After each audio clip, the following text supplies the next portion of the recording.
Selamat datang di sesi kita yang berikutnya, di mana di Hacking Your Career ini ya kita sudah mempelajari tentang motivation hacking. Nah, selanjutnya kita akan lihat langkah selanjutnya nih, ya bagaimana kita dapat meningkatkan karir kita sebagai seorang profesional. Di mana di sesi ini kita akan sama-sama melihat tentang yang namanya performance hacking. Kalau karir kita mau lebih baik, tentunya performance kita atau kinerja kita juga harus baik. Nah, bagaimana caranya? Nah, di tahapan yang pertama, kita perlu pertama untuk memahami organisasi kita sendiri. Nah, kenapa kita perlu paham tentang sistem dan tentang kultur organisasi kita? Karena kalau kita ingin perform, ya, maka kita terlebih dahulu ya harus paham bagaimana cara kerja organisasi kita. Bagaimana kultur yang ada di organisasi kita masing-masing. Nah, kalau tidak, maka ini akan memberikan batasan ya, tentang ya, bagaimana kita bekerja ke depannya. Nah, karena itu, PR pertama untuk dapat meningkatkan performa ini adalah paham tentang organization, system, dan kulturnya. Apa yang perlu dipahami? Nah, di sini ada 5 hal yang saya highlight. Untuk kamu semua, ada 5 hal yang paling minimum harus kita pahami bersama. Pertama adalah your organization vision and mission. Nah, apa sih visi misi dari tempat kamu bekerja saat ini? Yang kedua adalah your key performance indicator. Nah, KPI ini apa sih? Yang KPI itu simpelnya adalah ya, kamu dihitung, dinilai, dievaluasi ya, performanya berdasarkan apa? Nah, perhitungan KPI-nya itu tentu harus jelas untuk mengukur kamu berhasil atau tidak dalam pekerjaan kamu. Ketiga adalah organizational chart. Nah, bagaimana struktur organisasinya? Terutama apa? Reporting system. Ya, siapa melapor ke siapa? Ya, bagaimana prosedur yang ada dalam organisasi berdasarkan organizational chart yang ada. Yang keempat adalah mengenai ya, roles of each department ya, atau setiap departemen itu fungsinya apa, lalu siapa ya, person in charge-nya, siapa yang mengepalai departemen tersebut. Nah, kenapa ini juga penting? Karena kita nanti bisa berbicara misalkan tentang bagaimana kita mengelola proyek dalam organisasi, bagaimana kita melakukan kolaborasi internal organisasi. Siapa yang perlu kita kontak untuk kita tahu ya informasi-informasi tertentu yang kita butuhkan dalam pengembangan karir kita. Ya. Dan yang terakhir adalah kita perlu tahu workflow. Nah, workflow ini kita bicara tentang bagaimana cara kerja di sebuah organisasi. Misalnya, ya, untuk rapat, lalu untuk reporting, lalu kalau ada isu ya, yang ada di dalam organisasi, maka workflow-nya seperti apa? Ya, nah, itu pertanyaan yang juga harus dijawab. Oke, pertanyaan berikutnya, how to know? Ya, kalau tadi ya kita lihat bahwa kita harus paham tentang organisasi kita.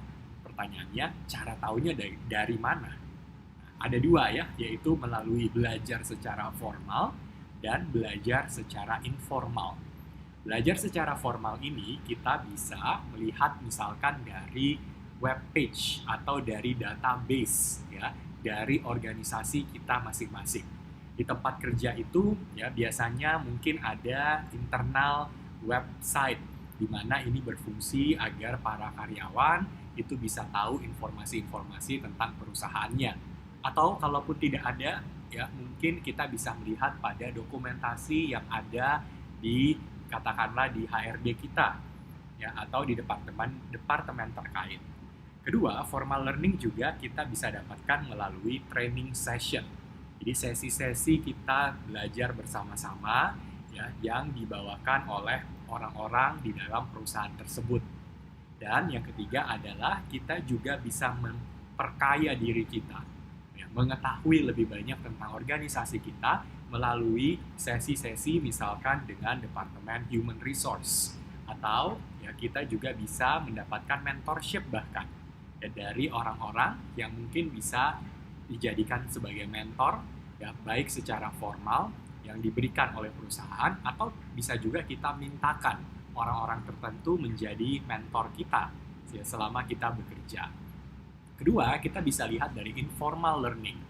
Informal learning ini artinya kita bisa belajar tentang organisasi kita dengan bertanya kepada supervisor kita atau bertanya ke peers kita, ke rekan kerja kita. Ya, dan tentu tidak ada salahnya kita bertanya ya kepada orang-orang yang kita anggap bisa membantu kita menyelesaikan pekerjaan kita.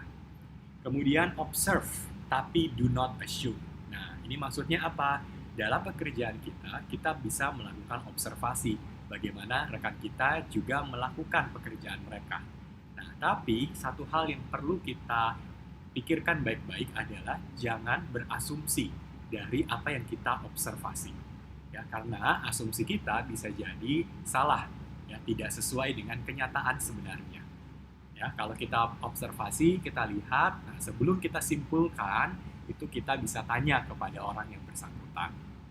Dan take notes. Nah, ini juga penting sekali nih ya, waktu lagi meeting misalnya, ya, kita take notes. Waktu lagi diskusi, kita juga take notes. Catatan-catatan yang kita tuliskan ini di buku kita atau di laptop kita ya, atau mungkin di gadget lainnya. Nah, ini berfungsi sebagai catatan untuk kita mengingatkan ke diri sendiri tentang ya bagaimana cara kerja organisasi kita, bagaimana kultur yang ada di organisasi kita.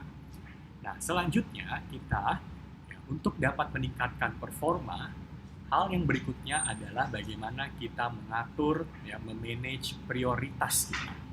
Nah, memanage prioritas ini penting. Kenapa? Ada dua kondisi yang mungkin terjadi.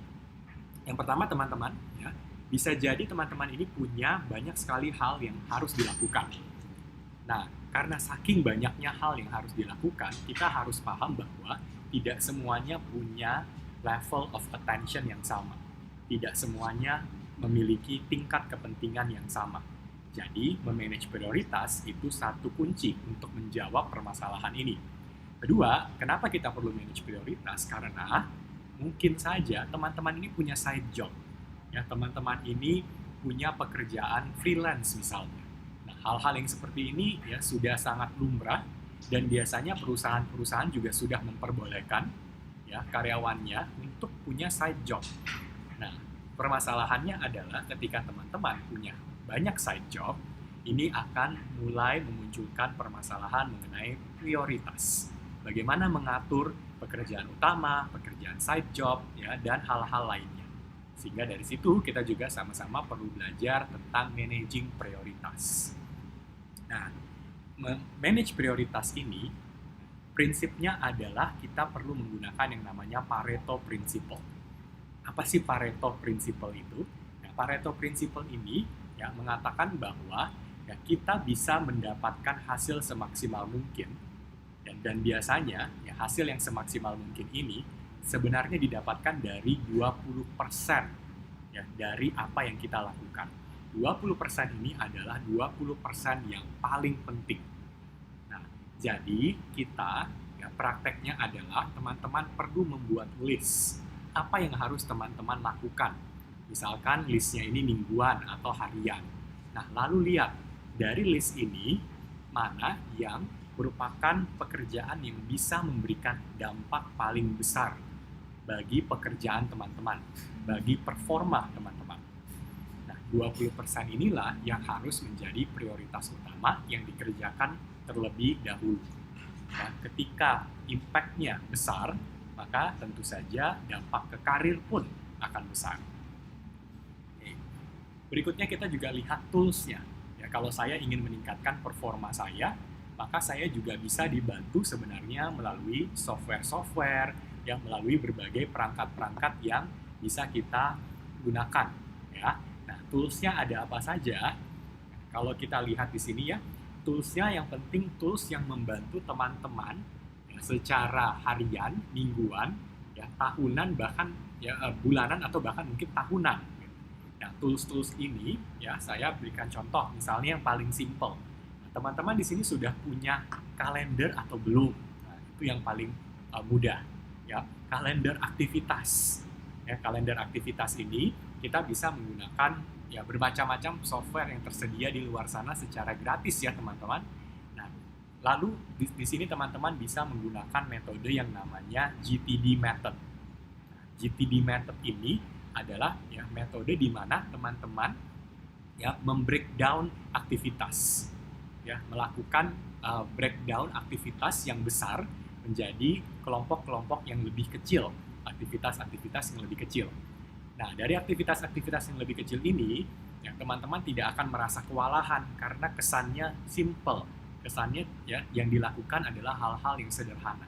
Tapi sebenarnya ini teman-teman ya ketika sudah melakukan aktivitas-aktivitas ini bisa mencapai ya porsi yang lebih besar, tujuan yang lebih besar, kegiatan yang lebih besar. Nah, GTD method ini berguna agar teman-teman yang bisa memasukkan ya semua aktivitas-aktivitas ini di dalam kalender perencanaan kegiatan teman-teman. Oke. Berikutnya, do not rely on your email. Ya, nah teman-teman di sini mungkin sudah terbiasa menggunakan email, tapi alangkah baiknya kalau tidak semua informasi kita ya, hanya ya fokuskan pada email kita. Kita berikan, kita taruh semuanya di email kita. Kenapa? Karena email itu tidak produktif untuk kita dapat mencari informasi yang kita butuhkan. Email itu kurang produktif untuk kita dapat memanage proyek-proyek yang sedang kita lakukan. Nah, karenanya, ya alangkah baiknya kalau teman-teman punya project management software. Nah, softwarenya juga banyak sekali yang sudah tersedia untuk membantu kita tahu saat ini saya sedang mengerjakan proyek apa. Yang besar, yang medium, yang kecil, semuanya perlu dimasukkan ke dalam your project management system. Dari project management system inilah teman-teman bisa melihat ya bagaimana saya bisa mengatur prioritas saya ya agar semua proyeknya bisa terselesaikan dengan baik. Nah, add-on-nya juga penting nih teman-teman, yaitu chatting system. Nah, tentu kita akan perlu bantuan dari orang-orang lain untuk kita dapat mengerjakan pekerjaan kita. Nah, kadang-kadang saking banyaknya hal yang harus kita kerjakan, kalau kita hanya rely pada platform chatting yang tidak bisa memberikan kategori ya percakapan kita tentang apa, nah ini akan menyulitkan. Kalau kita misalnya menggunakan yang mungkin sudah populer seperti WhatsApp misalnya, nah itu belum ada kategori dari chatting. Nah bayangkan kalau teman-teman satu hari menerima misalkan ya atau chatting misalnya dengan satu orang 100 chatting, satu orang, belum dengan rekan-rekan kerja lainnya. Nah ini akan sangat menyulitkan untuk mengetahui ya sejauh apa perkembangan dari setiap proyek yang ada. Karenanya ya teman-teman di sini membutuhkan chatting system yang lebih baik. Ya semua platform yang bisa menyediakan kesempatan di mana kita bisa membuat seperti chat room atau chat kategori.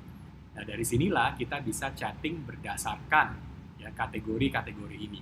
Kita bisa tetap keep track ya dengan proyek kita sudah sejauh apa. Nah, jadi kesimpulannya teman-teman di performance hacking ya kita di sini pertama perlu paham organisasi kita. Yang kedua, kita perlu manage prioritas kita. Dan yang ketiga, kita perlu berpikir tentang tools apa saja yang bisa membantu saya meningkatkan performa atau kinerja bekerja saya. Nah, demikian untuk sesi kita kali ini. Nanti kita ketemu lagi ya di sesi depan untuk kita membahas lebih lanjut tentang bagaimana kinerja teman-teman bisa konsisten. Sampai bertemu.